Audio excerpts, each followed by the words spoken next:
Nah, kalau di video sebelumnya kita sudah membahas tentang sinar istimewa serta pembentukan bayangan, sekarang kita akan bahas juga nih sinar istimewa dan pembentukan bayangan, tapi pada lensa cekung. Oke, secara umum, sinar istimewa lensa cekung itu dibagi tiga. Pertama, sinar datang sejajar sumbu utama dibiaskan seolah-olah berasal dari titik fokus depan lensa.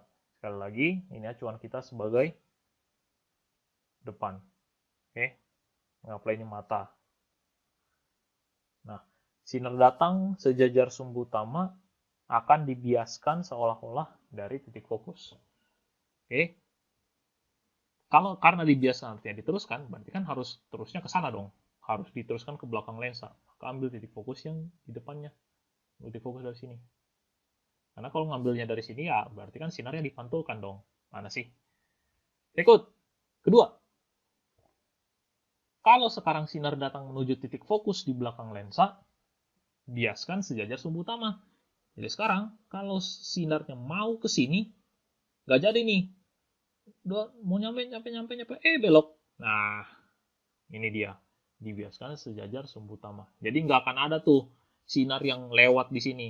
Nggak akan ada. Kalau ada mah, satu-satunya sinar yang bisa melewati titik fokus itu terjadi ketika entah dia sinarnya dipantulkan oleh cermin cekung atau dibiaskan oleh lensa cembung.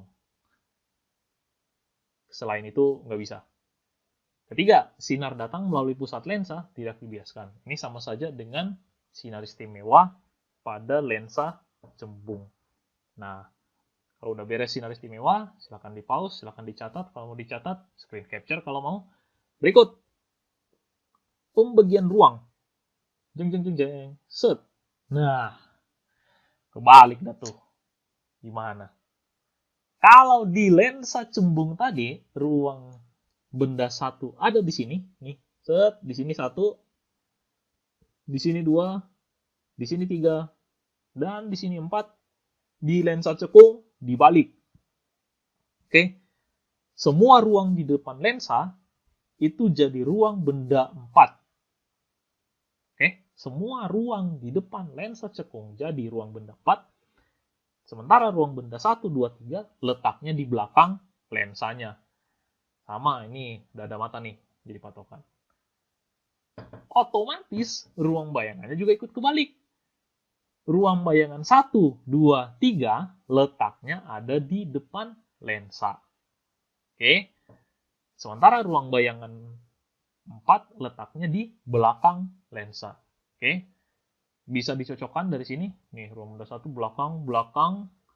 Ruang benda 1 itu di belakang, belakang, benda 3 belakang. Ruang benda 4 depan sendiri. Ruang bayangan juga gitu kalau cermin lensa cekung. Ruang bayangan semua di depan, di depan, di depan. Ruang bayangan 4 malah di belakang sendiri. Ya. Nah, berdasarkan ruang-ruang ini dan sinar-sinar istimewa yang sudah dipelajari tadi, kita akan lihat gimana sih bayangan benda dibentuk oleh lensa cekung. Ingat, sebelum saya lanjutkan ke simulasi, apapun bayangan yang dibentuk oleh perpanjangan oleh sinar bias, itu sifatnya nanti akan nyata. Apapun yang dibentuk oleh perpanjangan sinar bias, itu sifatnya adalah maya. Nah, tunggu sebentar akan saya putarkan simulasinya. Oke, sekarang simulasi untuk lensa cekung. Perhatikan ya, nih lensanya nih, udah berubah di bentuknya. Sama seperti tadi, benda terletak di depan. Nih bendanya nih ya. Nih, perhatikan kata objek. Apa yang terjadi ketika saya menggeser benda ini? Nih, akan terbentuk bayangan nih. Tapi, sama seperti tadi, pembentukan bayangannya karena di belakang lensa. Nih, di sini, daerah sini, di belakang lensa tidak ada titik pertemuan sinar-sinar, maka tariklah perpanjangannya. Begitu ditarik perpanjangan, set, ketemunya di sini. Mana perpanjangannya? Ini perpanjangan sinar 1, ini perpanjangan sinar 2. Oke. Walaupun kita tetap bisa pakai hanya 2 sinar doang.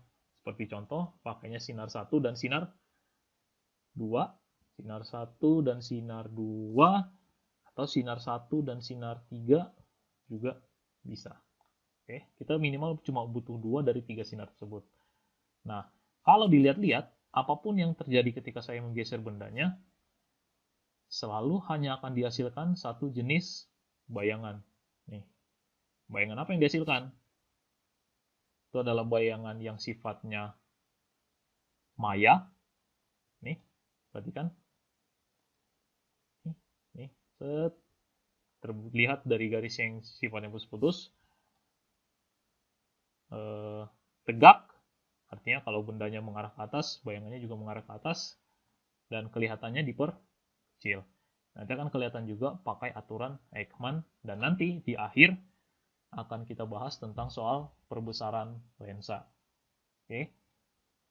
Nah, kenapa yang terbentuk bayangan maya? Ya seperti tadi yang saya sebut. Karena bayangannya ini terbentuknya bukan dari sinar-sinar bias sinar istimewa, melainkan perpanjangan dari sinar-sinar bias perpanjangan dari pembiasan sinar-sinar istimewa. Nih, kalau misalnya yang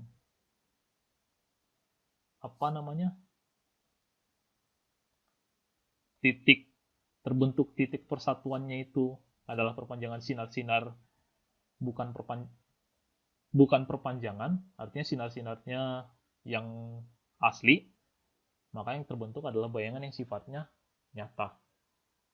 Oke, kalian bisa coba sendiri nanti.